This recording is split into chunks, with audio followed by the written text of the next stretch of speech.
Hello everyone, आप सभी का स्वागत है आपके यूट्यूब चैनल पे। तो हम लोग सीजीएल का कंप्यूटर मॉक टेस्ट 9 लगाने वाले हैं आज। तो चलिए हम लोग पहला सवाल देखते हैं इसी के साथ। आज का जो हमारा पहला सवाल है वो है, भारतीय सुपर कंप्यूटर का जनक कौन कहलाता है। Option A Raghunath Mashelkar, option B Vijay Bhatkar, option C Jayant Narlikar, option D Nandan Nilekani. चले बताइए इसका सही उत्तर क्या होगा। चलिए, तो अगर मैं भारतीय सुपर कंप्यूटर के जनक की बात करूं तो इसके जो जनक थे वो थे विजय भाटकर। ऑप्शन बी इसका करेक्ट आंसर होगा। आइए इसी के साथ हम लोग अगला सवाल देखते हैं। अगला सवाल है कि बिना तार के माउस कीबोर्ड का विकास किस वर्ष हुआ था। यानी कि कंप्यूटर में जो माउस होते हैं और वो माउस में विदाउट वायर वाला जो एक माउस होता है उसको हम लोग ब्लूटूथ माउस भी कहते हैं। तो इसका जो आविष्कार है वो कब हुआ था, 2001 में, 2002 में, 2003 में या 2004 में। तो जो ब्लूटूथ माउस या कीबोर्ड का आविष्कार 2003 में किया गया था। तो ऑप्शन सी इसका करेक्ट आंसर होगा। अगला सवाल हम लोग देखते हैं। अगला सवाल कहता है कि दिल्ली में निम्न में से दिल्ली मेट्रो में प्रयुक्त टोकन या कार्ड किस तकनीक के आधारित होता है। Option A wifi radio, option B radio आवर्ती पहचान तकनीक, option C near field communication, option D smart card. तो बेसिकली सवाल ये पूछ रहा है कि जो दिल्ली मेट्रो में टोकन लगते हैं अंदर जाने के लिए, तो वो किस तकनीक से आधारित है, यानी वो किस तकनीक का यूज़ करता है। वाईफाई तकनीक का, रेडियो आवर्ती का, या नियर फील्ड कम्युनिकेशन का, या फिर स्मार्ट कार्ड का। चले, तो इसका जो सही आंसर होगा वो होगा option C near field communication का ये इस्तेमाल किया जाता है। अगला सवाल हम लोग देखते हैं। अगला सवाल है हमारा, बोले हुए शब्द का टाइप में लिखने का यंत्र क्या कहलाता है। यानी कि जब हम लोग किसी चीज़ को टाइप करते हैं तो दो तरीका से टाइप होता है। एक होता है कि हम लोग कीबोर्ड पे टाइप करके लिखें, एक होता है माइक वाला जिसमें हम लोग जो भी बोलते हैं वो टाइप होने लगता है। तो जो बोलने वाला टाइप होता है उसे क्या कहते हैं उसे। Option A dictaphone, option B audiophone, option C gramophone, option D microphone.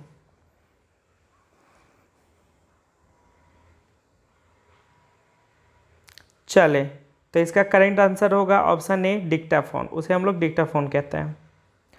अगला सवाल हम लोग देखते हैं। अगला सवाल है, सूची 1 को सूची 2 से सुमिलित करें।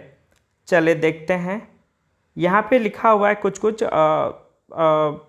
वर्ड्स, वो कहाँ से लिए गए हैं कंप्यूटर के अंदर। जैसे फुगाकू, अगर मैं फुगाकू की बात करूँ तो फुगाकू यूज़ होता है जापान में। सुमिट की बात करूं तो ये यूज़ होता है यूएसए में। HPC5 की अगर मैं बात करूं तो ये यूज़ होता है इटली में। और डैमम की बात करूं तो ये यूज़ होता है सऊदी अरेबिया में। यानी कि इसका सही उत्तर होगा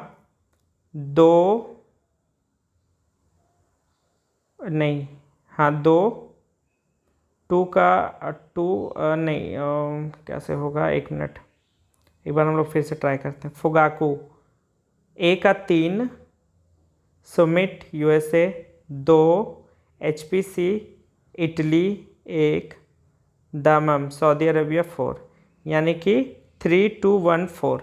आए हम लोग ऑप्शन देखते हैं। 3, 2, 1, 4, देखिए 3, 2, 1, 4 ऑप्शन डी है। तो इसका सही आंसर होगा ऑप्शन डी। चले अगला सवाल देखते हैं हम लोग।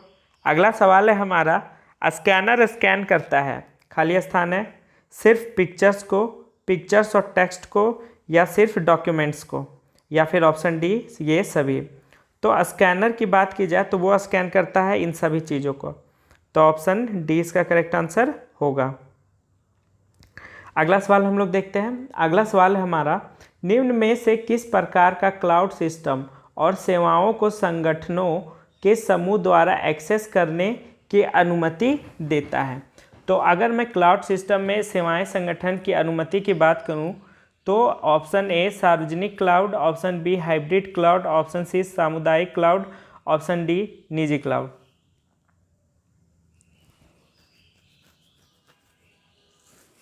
चले, तो इसका सही उत्तर होगा ऑप्शन सी सामुदायिक क्लाउड। अगला सवाल हम लोग देखते हैं।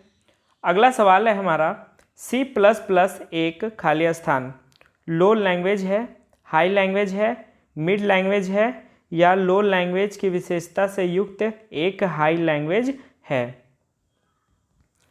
तो C++ बेसिकली एक लैंग्वेज होता है, भाषा होता है जो कंप्यूटर के अंदर सीखा जाता है। तो उस भाषा को किस लैंग्वेज के अंतर्गत रखा जाता है, लो, हाई, मिड या फिर लो लेवल वाला। तो C++ जो लैंग्वेज है उसे रखा जाता है मिड लेवल लैंग्वेज में। तो इसका ऑप्शन सी सही आंसर होगा। अगला सवाल देखते हैं हम लोग। अगला सवाल कहता है बाइनरी कोड की संख्या 7 लिखी जाती है 110, 111, 101 या 100। तो संख्या 7 लिखी जाती है 111 से। तो ऑप्शन बी इसका करेक्ट आंसर होगा। अगला सवाल हम लोग देखते हैं। अगला सवाल है हमारा, टेलीविजन ट्रांसमिशन निम्न में से किसका उदाहरण है? Simplex communication, high duplex communication, full duplex communication या उपरोक्त में से कोई नहीं। तो अगर मैं बात करूं टेलीविजन ट्रांसमिशन की, तो ये उदाहरण है सिंप्लेक्स कम्युनिकेशन का। तो ऑप्शन ए इसका करेक्ट आंसर होगा। अगला सवाल हम लोग देखते हैं। अगला सवाल है हमारा, निम्न में से कौन सा नेटवर्क पर साझा नहीं किया जा सकता है? यानी कौन सा नेटवर्क है जिसे हम लोग साझा नहीं कर सकते? डिस्क, प्रिंटर, CD रोम या प्रोसेसर। तो ये सारे तो इंपॉर्टेंट सवाल है गाइज, आप लोग को याद रखना पड़ेगा। इसका सही आंसर होगा ऑप्शन डी प्रोसेसर। चलिए अगला सवाल हम लोग देखते हैं। अगला सवाल कहता है कि इंटरनेट स्विच नेटवर्क है सेल, सर्किट, मैसेज या पैकेट। तो जो इंटरनेट स्विच नेटवर्क होता है यानी जिसे हम लोग बदलते हैं उसे हम लोग पैकेट कहते हैं। तो ऑप्शन डी इसका करेक्ट आंसर होगा। चलिए अगला सवाल हम लोग देखते हैं।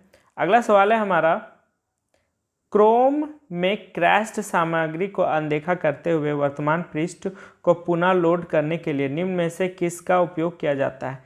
बेसिकली ये बोल रहा है कि क्रोम जब हम लोग यूज़ करते हैं और उस टाइम जब सिस्टम या फिर क्रैक हो जाता है वेबसाइट या कुछ भी, या फिर सिस्टम काम नहीं करने लगता है, तो हम लोग कौन सा कीवर्ड यूज़ करते हैं जिससे वो फिर से स्टार्ट हो सकता है? F1, shift plus F3, shift plus F6 या फिर शिफ्ट प्लस F7। तो इसका जो सही आंसर होगा वो होगा F5। चलिए अगला सवाल हम लोग देखते हैं। अगला सवाल है, वीडियो मेल से हमें क्या भेज सकते हैं? तो वीडियो मेल से हम क्या भेज सकते हैं? Graphics, video clips, video message या ये सभी।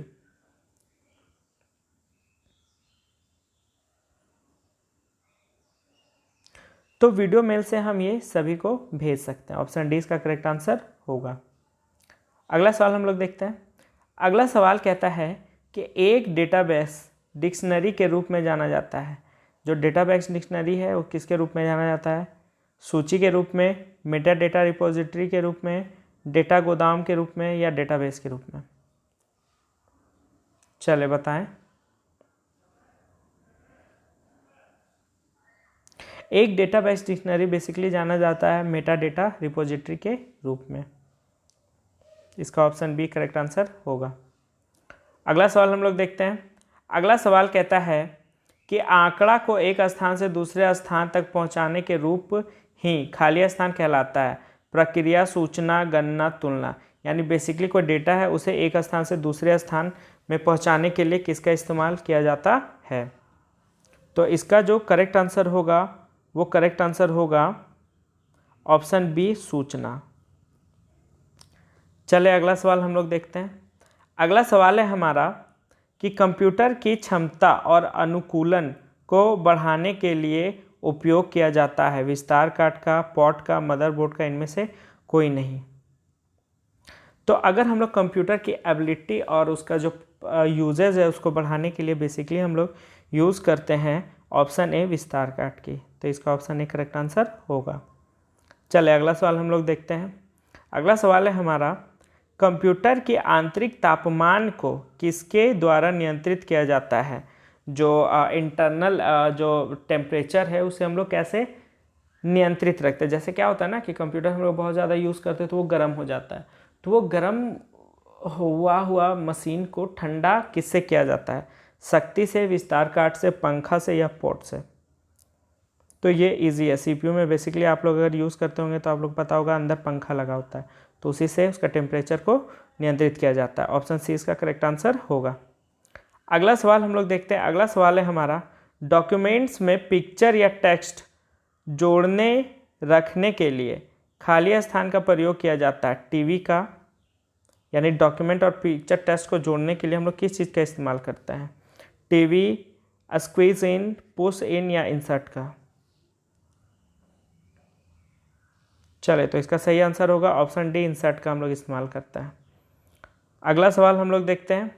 अगला सवाल है हमारा, चुंबकीय डिस्क पर निम्नलिखित में से किस पदार्थ की परत चढ़ी रहती है? Phosphorus oxide, magnesium oxide, sodium oxide या फिर ऑप्शन डी आयरन ऑक्साइड? चले, तो इसका सही उत्तर होगा ऑप्शन डी आयरन ऑक्साइड। चलिए, इसी के साथ हमारा आज का टेस्ट सीरीज समाप्त होता है। और आपको टेस्ट सीरीज अच्छा लग रहा होगा तो आप मुझे लाइक शेयर सब्सक्राइब कर दें, और बेसिकली उन सारे स्टूडेंट्स से शेयर करें जो सीजीएल का कंप्यूटर में वीक हैं या फिर तैयारी कर रहे हैं। तो मॉक टेस्ट लगाना बहुत ज़रूरी होता है, आप सभी जानते ही होंगे, क्योंकि मॉक टेस्ट के बिना हम अपने नॉलेज को नहीं पता लगा सकते कि मेरी तैयारी कितनी है। और बेसिकली कंप्यूटर बस ये कहा जाता है जैसे सीजीएल में, इसमें इंटरनेट से जुड़ी वो सारी सवालों को ऐड कर दिया जाता है सवालों के लिए। तो बेसिकली हमें बस कंप्यूटर नहीं, मेरे टेस्ट सीरीज में मैं ये ध्यान रखता हूँ कि कंप्यूटर से रिगार्डिंग, यानी इंटरनेट से रिगार्डिंग जितने भी सवाल हो सकते हैं वो ज़्यादा से ज़्यादा आप लोग तक पहुँचे और आप लोग ज़्यादा से ज़्यादा इन सारी चीज़ों को जानकारी रख पाएँ। बेसिकली कुछ फार्मूला या कंप्यूटर के पार्ट्स पढ़ लेने से अच्छे मार्क्स नहीं आएंगे, हमें इंटरनेट की पूरी जानकारी रखनी पड़ेगी। तो इसी के साथ हम लोग मिलते हैं अगली वीडियो में, तब तक के लिए बहुत बहुत धन्यवाद।